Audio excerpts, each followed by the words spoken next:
This profession has had an enormous ability to adapt. Musculoskeletal and orthopedic physical therapy is about half the profession. We keep evolving on other parts. And so you see things like cancer care and pelvic health, these emerging practice areas that when I became a physical therapist would have been seen as niche, that are actually very much part of our scope now.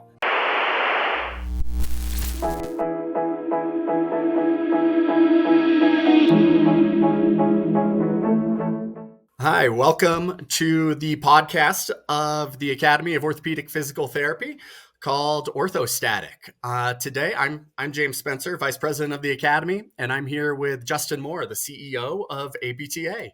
And thank you so much for taking the time to be here today, Justin. I know you have a lot going on, and we really appreciate you taking the time out for us. Well, it's an honor to be here. Yeah, it's an absolute honor to be here. So appreciate the time, and congratulations to the Academy on your 50th anniversary. Thank you. Yeah, we had some good events at CSM, and we're going to be celebrating throughout this year with a lot of different events and content and things coming out. So people can keep an eye out for that. But as I'm thinking about the questions that I want to ask you today, the first thing that pops into my mind is you yourself are a physical therapist. And I'm curious where you came from. Where did the physical therapy journey start for you, and how did that ultimately end up in you being on APTA staff and serving as the CEO of APTA? Yeah, well, my origin story, as you said, is I grew up in the great state of Iowa, and so and fortunately had parents that were very engaged in the disability community, and so that started with an early exposure to sort of disability advocacy. And watching Special Olympics and things of that nature. And so that sort of probably piqued my interest in the profession originally, of how does this profession serve individuals who have movement limitations or disabilities. But I didn't start out on a journey to physical therapy. My first degree was landscape architecture. I still try to practice that in how I mow my lawn and garden. But I really came to a quick conclusion in college that I wanted to be around people. I wanted to be invested in the livelihood of people and making them better. And PT became that vehicle to live that mission and live that purpose. And so that's what got me into physical therapy, got me exposed to the profession, led me to PT school at the University of Iowa, and then to practice for a short time before I sort of took a 180-degree turn and ended up getting into lobbying and advocacy and public policy. And then 8 years ago, landed in this seat. How did you end up doing the lobbying and advocacy? How did that shift happen for you? Sort of my life story or my career path story is a story of combining my interests. And so I sometimes call it compound interest. And, that's sort of, I took interest in, I always had this interest in politics, and PT just gave me another way to amplify that interest and do advocacy or policy for PT.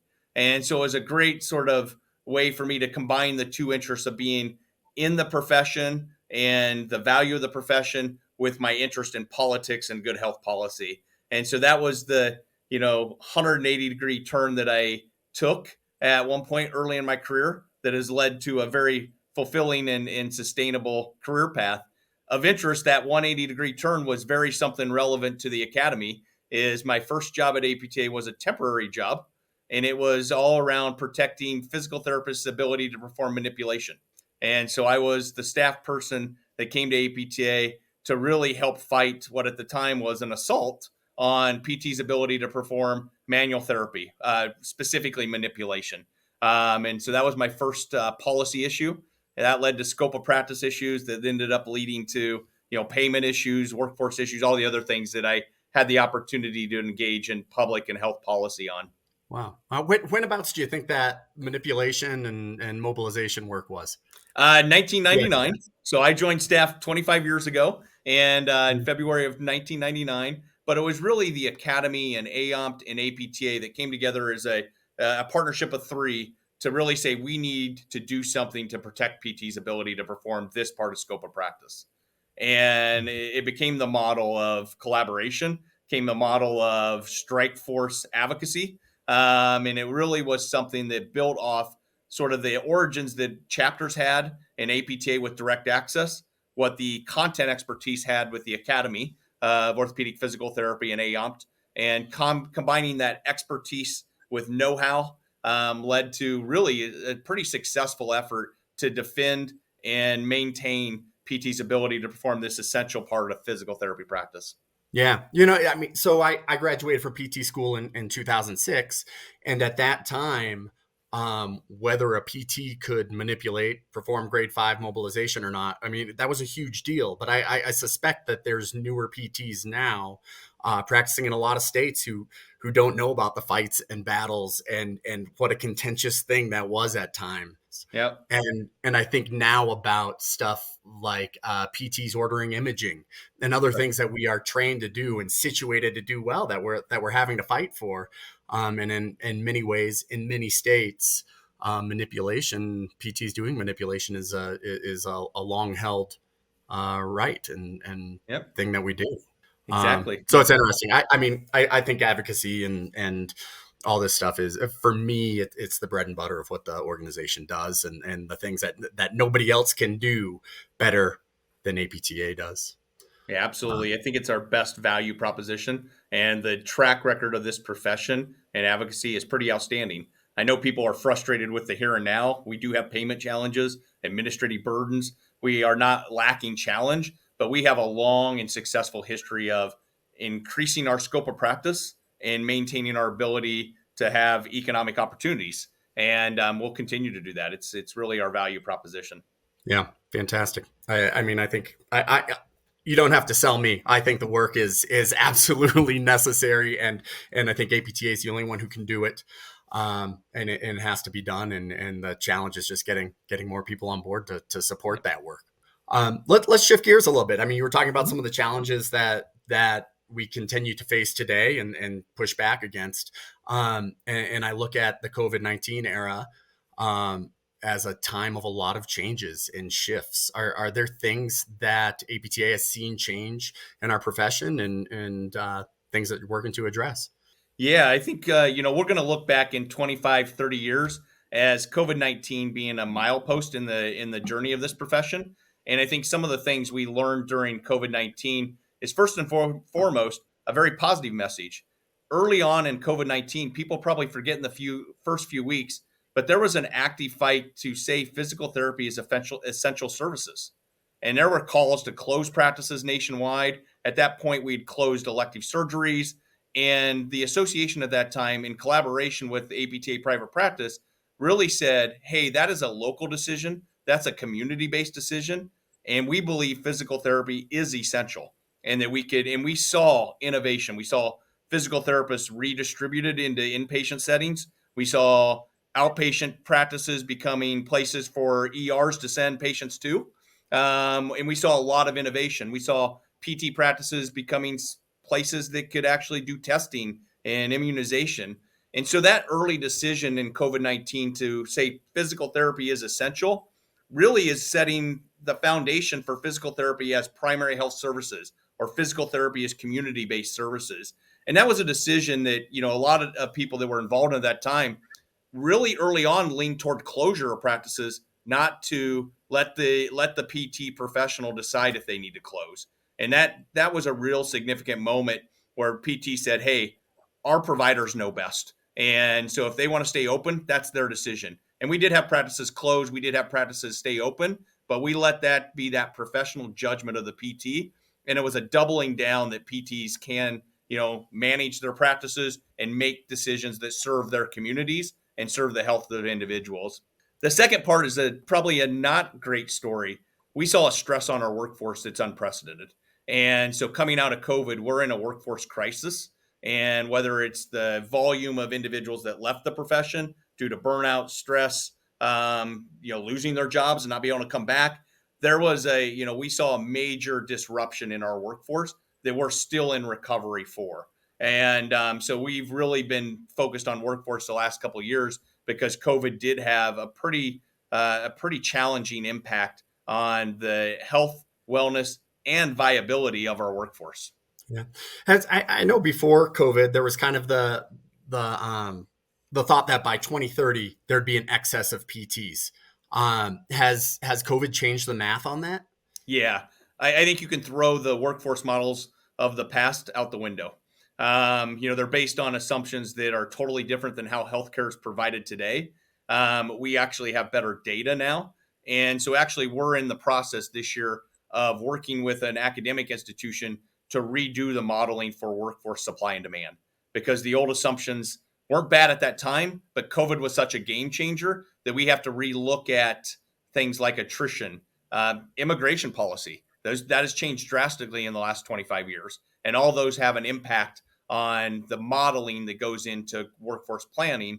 And really, those modelings then lead to investments at state and federal level. And so we hope to publish that new model by the end of the year. And we're working with the University of Albany as a well-known center for workforce excellence there to really relook at our models. And the good news is our old models at the time when they were published in the 20 years ago, 15 years ago, were great for those times. So it's not that our models were flawed for those times. It's that we're in a different era and we need new models. You talk about people either leaving the profession or leaving their jobs or not being able to return to their jobs. And I think of my own community, small tourist town in Colorado. And I think of myself and my friends. A lot of us left our jobs, went out to practice on our own. And I think of the other people in town who a lot of people are living here now, but not working here. They're working Mm-hmm. remotely, and I'm not sure we've fully grasped yet the extent to which working in the world in America has changed yet. Are there any observations that you have specific to physical therapy? Yeah, I think I think that's why we're seeing such a interest in digital platforms and in see patients where they live, work, and breathe.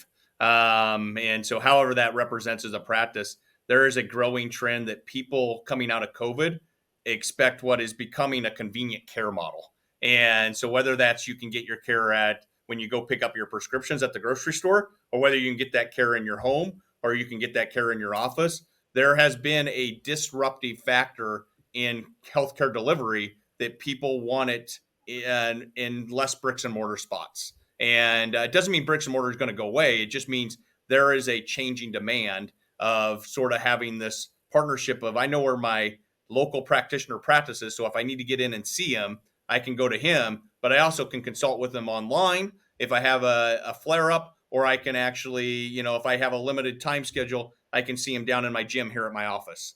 And, I just recently went through physical therapy, and my physical therapist saw me in the gym here at APTA. And so that's just a different model. And so, he came to me and versus me go to him. And I've seen him in a clinic as well. And so it's I think people are going to really have a hybrid experience of engaging the healthcare practitioners. And I think regardless of mechanism of whether it's digital, whether it's in your home, or whether it's in their clinic, what has changed is PTs are developing partnerships with patients that are beyond the episode of care. And so my PT, which his name's Dan, I won't tell you the last name, but my relationship with Dan extends now to I know I can email him and get advice. I know I have a partnership with him versus just an episodic experience to get through one episode of hip pain or back pain. Yeah. Yeah. I think, so I do an in-home or in work, wherever people need me to go model as well now. And one thing that I reflect on sometimes is now like a big, a full day for me is 4 or 5 patients. Mm-hmm. Whereas before I was seeing 8 and 10 a day. And I know that's much less than some people are in clinics and hospitals and that sort of thing. But I think about how a whole bunch of us doing that has, again, impacted that workforce where a lot of us, I've trimmed my patient load by half. Sure. And I have no intention on going back to the other model. And I mean, that really has to stress some of the larger employers and those settings as well to have a higher demand for less therapists. Yeah, and it's not unique to PT. I mean, you used to go to a grocery store. People have their groceries come to their house now.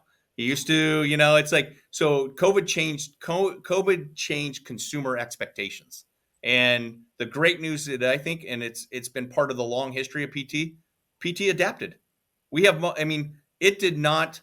The ability for PTs to see patients in homes and in gyms and in workplaces did not diminish the demand for PT in clinics. I mean, we know that. There's there's still a high demand for PTs to go to clinics. And I think we have a healthy ecosystem in the profession that the diversity of models of delivery can all support each other. They're not competitive. They can actually, because there's so much white space for PT. There's so many patients that need us, and so however we choose to meet that, keeping up with demand, and we talked a little bit about that on the workforce side, is we chase demand most of our history and usually underestimate demand. We're sometimes good at estimating supply. We're not always good at estimating the demand for services. Yeah, I mean, for me, it always thinks like we need to be, really working on that demand side of the economic seesaw. There are so many people out there who never make it to PT who absolutely should. Absolutely. And I don't know. That's one of my passions. I don't know if there's anything more you want to say on it, but I feel like we No, could go on and on. You know. I think if you ask clinic owners right now, the wait time for evals, there's a lot of strong indicators that we're an in demand profession, and we just have to figure out ways to make sure we're serving the communities and patients that are out there that need us. And I just think that the winds are behind our back, and so hopefully we can continue to innovate, continue to adapt, and then also impact policy change. We need less burdens, we need better payment, and so if we can tag team those strong demand wins, and reduce those headwinds of poor payment and administrative burden, the best days of this profession are ahead of us. I keep having these experiences over and over again, whether they be personal or family experiences, just with the healthcare system. And things happen. I say, "Wow, that is not optimal," or "Wow, this is really broken." And I keep coming back to physical therapy as a solution. Less surgeries, less injections, treating people with exercise and hands-on therapy. I just keep coming back to we are so well situated to make a change if we can just if we can harness that and bring it to realization. We'll really truly be onto something. Yeah, it's what APTA did with our value project. It's just such a the story of physical therapy and the value of our services is really strong. The hard part of our profession is it's an investment by the patient. It's hard work. And so if we were a pill, we would be one of the best, prescribed pills in America. The problem is we're not a pill. We're an investment, and it takes time, it takes energy by the patient and by the PT to get the outcome that we deliver. So sometimes the unrealization of our value is it's not easy. We have to get patients to our clinics or go see them. It's a multi visit encounter usually, and so those things do make this strong value. What it's Patients know our value. I think at this point in society, starting to know our value, but they also recognize that it's not a simple solution. Yeah. Now, I know what the value project was, and I think a lot of people do. I've talked to PTs who are presenting it around their communities. I know I will too. But for people who may not know, will you fill us in a little bit on what APTA Yeah, did there? one of the things the PT research community has done a fabulous job over the last several decades of creating the evidence base that shows the value of PT. It's been a very big success story of PT to have that research. And we've always had a difficulty getting the public, whether that's payers, policymakers, anyone involved in, the implementation of different things that impact our utilization, to get them to understand the value of PT. So the Value Project was not a replication of studies. It wasn't an original research project. It was a repackaging of the known equation. And so we worked with a known PR company called Nous. They're international, built on work that was done in Australia, and said, "Hey, let's do this from an economic model so it would make sense to employers, to insurers, to policymakers that we can articulate the real dollar value of physical therapy." So it wasn't written for PTs; it was written for PTs to use. And so we highly encourage people that get on it, and get looking at the thing. That the goal of this project is for PTs to talk to others about this project. It's not to convince PTs of the value of PT. And so that's something that was a little bit different. And so it's a consumer centric publication. It's something that we want PTs to use, to promote, to put on social media, and to increase the knowledge of the value of PT. And so we don't want to. I had a colleague that once said, "We don't want to die with our secret." And so this is all about promoting the profession by the profession and giving our members the tools and resources to do so. That's great. And I know APTA also has some little like social media snippets that you can download and put Yep. your own practice's logo on it, which I've done. I think they're a great thing to fill some of those holes on social media that we're all working so hard to try to find posts to keep our practices out there and stuff. And it's nice Yep. to have some content from APTA that helps present the value proposition of PT, that if you want to save money as a consumer, get to PT first. We'll heal you with cheaper and less invasive interventions. Yeah, that's been a really key thing, and just appreciate that. Is one of the things we're trying to do at APTA is instead of telling our members what the value of PT is how do we give them the resources and tools, because they have a better network in their community than we do.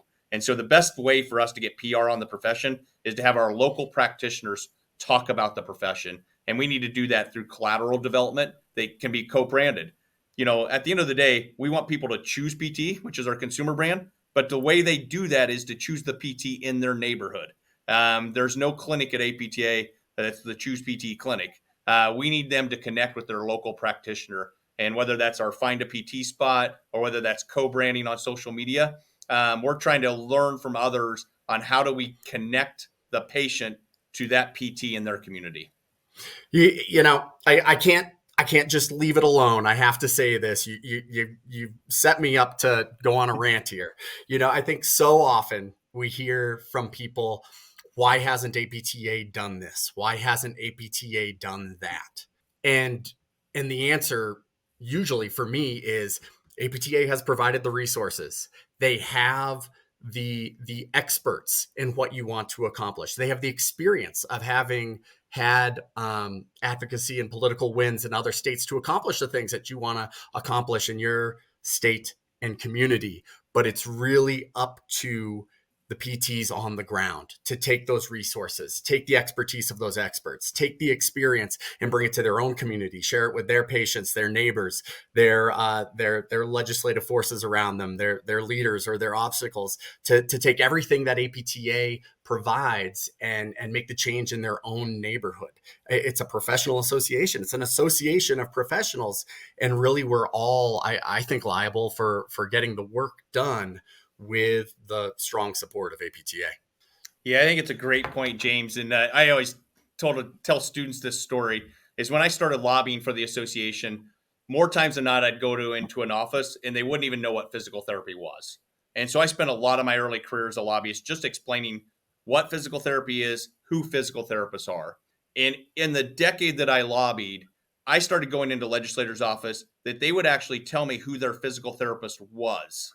So they weren't asking me what is physical therapy. They were actually usually saying, "That's great, Justin, but I need to talk to my physical therapist locally to say if they want me to be on this bill."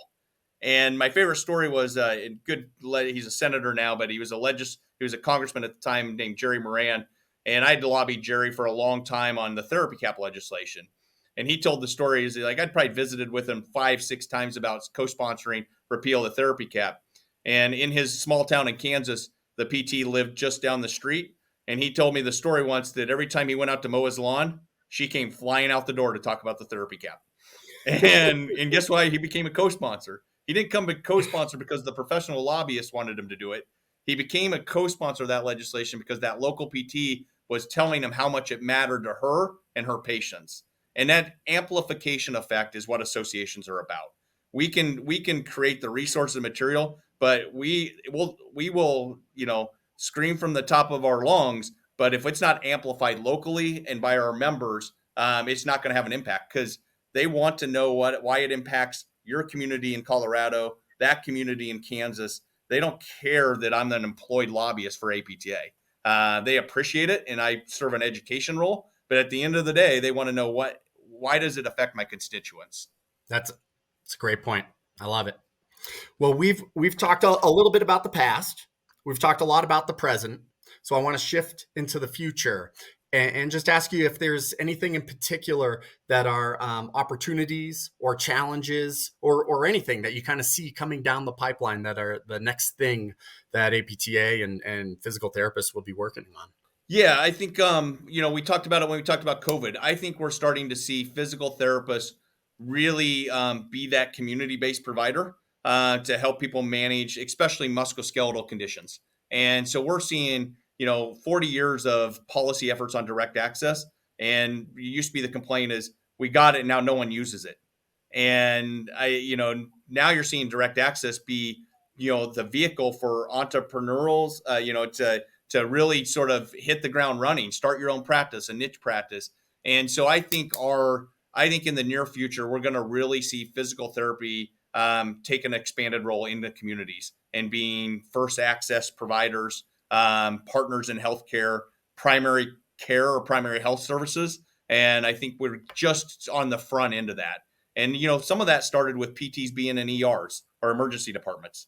And just that, there's a whole thing going on right now in healthcare called convenient care clinics. Those are the clinics in Rite Aid and Walgreens and Kroger. And, that movement is getting strong. And so what's the role of physical therapists to partner with those? When people ask questions at that pharmacy and Kroger's grocery store and they ask a musculoskeletal question, who are they referring them to? Should be referring them to PTs. And so how do we partner locally and community? And I think that's probably the most exciting thing that's going on for our future is really that recognition of physical therapists as a partner in managing your health. I think our most probably, red flag that we have to watch is the health and wellness of our workforce. PTs spend a lot of time and energy becoming a physical therapist. And how do we create career paths, career opportunities for a sustainable profession? And we know burnout's high, we know attrition's high. How do we, when we graduate 13,000 physical therapists a year, how do 5 years later we keep them in the workforce serving patients? And that health of the workforce is probably our biggest red flag. So biggest opportunity is sort of the emergence of primary contact, primary care providers. The biggest sort of challenge is health of our workforce. I love to hear it. I feel like you're just saying it to make me happy, but I think we've been moving in that direction for a long time, and I agree with you. I see the vision starting to come into real life and starting to be applied in different ways throughout our profession. Yeah, You we're talk about. enormously Go Well, I ahead. was just say this profession has had an enormous ability to adapt, and it's always great. Is musculoskeletal and orthopedic physical therapy is about half the profession when you look at any of the data. But that is not. We keep evolving on other parts, and so you see things like cancer care and pelvic health. These emerging practice areas that when I became a physical therapist would have been seen as niche that are actually very much part of our scope now and very growing very fast. And so physical therapy continues to have an expanded role in healthcare and continues to adapt to the needs of patients. And so when cancer moved from mortality to morbidity, who was there in that gap to help people improve their quality of life? PTs. It's a great story of when things move from and COVID's the next thing. When COVID moved from an acute care public health emergency to a chronic disease, which is the transition we're in now, who's needed? Physical therapists. And so we're a profession of survivorship. And as people survive challenges and chronic conditions, we're a provider that can help them manage that era of survivorship. So Yeah. You mentioned pelvic health. I mean, that was one of the takeaways in our household from CSM was we came back and it seemed like every student physical therapist, every new therapist was talking about pelvic health and how they had an interest in serving in their communities. And that's a major shift from I'd say not that long ago. absolutely. What do you think? One of the things I follow for learning is sort of what's going on in the Davos Economic Summit. And if you follow that this year, it's every year in Switzerland. And the big theme of the Davos Summit this year was the importance of women's health, the economic importance of women's health, and that women's health, they're a greater part of the workforce. They make the healthcare decisions. And that if we invest in women's health as a society, that the economic and health benefits are going to be generational. And so that was really exciting to see this focus on women's health, women's leadership, and just the importance. And as a profession founded by women, that's pretty exciting for PT. Yeah, and again, it's another example of PT being well situated to capitalize on a coming trend. We're ahead of the curve on it. And Yep, absolutely. now we need to do the work. But so many of these battles, they take some time to play out. Yep, Um, absolutely. well, I've taken a lot of your time today, but I do want to ask you if there's anything else out there that you want to mention that you haven't had the opportunity to bring up. Anything going on in No, your just world there? we've talked a lot about value in the bright future of PT, but we never take for granted. At the end of the day, that value is based on the good patient care that each individual physical therapist provides. And so, our best PR in the profession is the care our providers and professionals give to their community.